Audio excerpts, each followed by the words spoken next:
sekarang saya beralih pula kepada Datin Sri Balqis. Datin, apakah yang menarik saja Datin tentang Darul Quran pula ya? Apakah yang boleh kita pelajari daripada pengalamannya? Bismillahirrahmanirrahim. Assalamualaikum warahmatullahi wabarakatuh. Terima kasih banyak-banyak Datuk. Saya terus kepada Menteri ini. Mula-mula sampai ke Darul Quran di Jakarta terlepas sampai 5 jam daripada Bandung, yang sepatutnya kita hanya 3 jam tapi terlalu macet katanya itu, jadi kita sampai. Saya tertanya-tanya, di mana Ustaz yang nak bawa kami? Bila sampai saja di kawasan yang sebenarnya iaitu Darul Quran itu, saya melihat satu bangunan yang mempunyai 12 tingkat. Saya tertanya-tanya di mana sebenarnya mempunyai begitu banyak duit dan sebagainya. Tapi alangkah sedihnya kali itu apabila kita sampai, Ustaz Yusuf Mansur, iaitu pengasas itu, tidak ada pada hari itu. Tetapi dengan dunia ICT sekarang, saya balik saya buat kajian. Siapa sebenarnya Ustaz Yusuf Mansur? Sebab kalau begitu besar dan begitu berjaya dan merupakan Darul Quran ini adalah international, seperti mana yang kita lihat. Jadi rupanya yang 12 tingkat yang kita ramai-ramai bergambar hari itu ialah gedung buha. Saya lihat dalam bukunya, kenapa dia namakan gedung buha? Sebab dia kata gedung buha itu kerana maksimum untuk semayang buha ada 12. Kita mesti mimpi yang besar-besar, bukan yang kecil-kecil katanya. Jadi dia mempunyai dream. Kata selepas ada dream tu, Datuk kita mesti doa, pray dan action. Itulah yang kita lakukan. Kalau kita lihat begitu 12 lantai bangunan itu, dan kita perhatikan rupanya peringkat awal adalah terhutang, tak dapat dibayar. Dan orang yang baru saja berumur 30-an itu, saya masih lagi rasa macam teringin untuk mentaati siapa dia sebenarnya. Rupanya Ustaz Yusuf Mansur ini adalah cucu kepada ulama daripada Betawi dan dilahirkan di Jakarta pada tahun 1976. Dan dia ini bukanlah tidak pernah kecewa dan tidak ada cabaran. Seperti mana kita selalu, kalau ada cabaran dan kita dah berasa.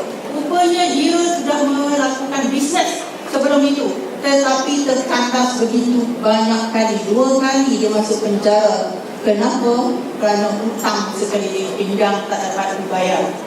Dan hikmah yang kita nampak apabila di penjara, dia mula belajar dan juga menghafal Al-Quran.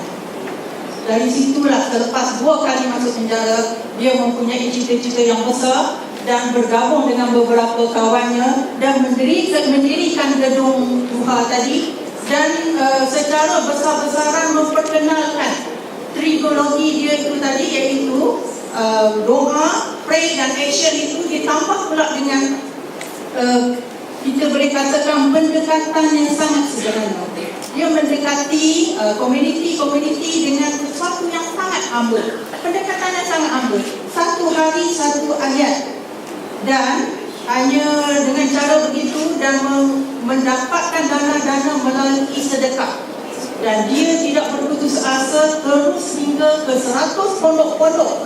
Pondok-pondok yang mana pondok-pondok yang tidak digunakan itu diperbaiki, dan dia menggunakan dana-dana tersebut secara sepenuhnya dengan beberapa orang kawannya.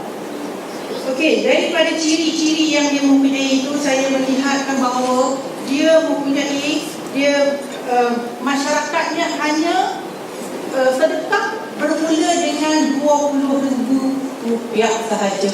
Tetapi dia tidak pandang pada RM20,000 secara perseorangan, secara individu, kerana dia memandangkan secara volume yang besar. Apabila dia pergi ke setiap kawasan dan dia selalu membuat-buatkan kebaikan dan sebagainya untuk takris dan sebagainya, jadi masyarakat ramai yang menyokong dia, iaitu sedekah, melalui sedekah. Jadi saya rasa sangat kagum cara dia menggunakan dengan tanpa modal dan sebagainya.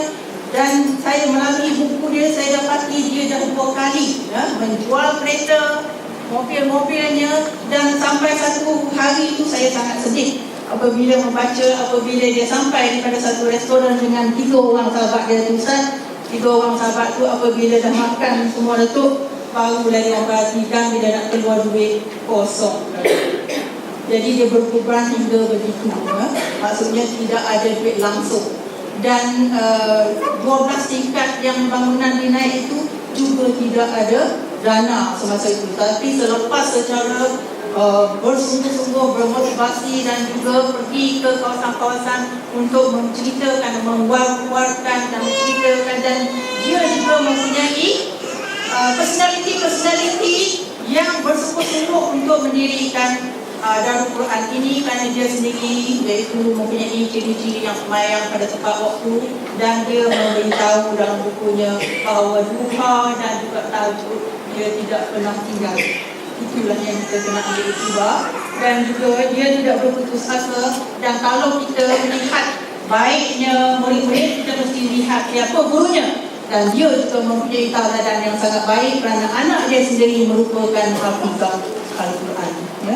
Jadi pengorbanan dugaan dia dan sebagainya, dia menggunakan di sana di Jakarta, menggunakan secara ICT, menggunakan website, dan setiap saja boleh menggunakan satu ayat, satu hari satu ayat itu melalui panggilan dan juga website, dan dia ada ujian-ujian secara webcam dan sebagainya.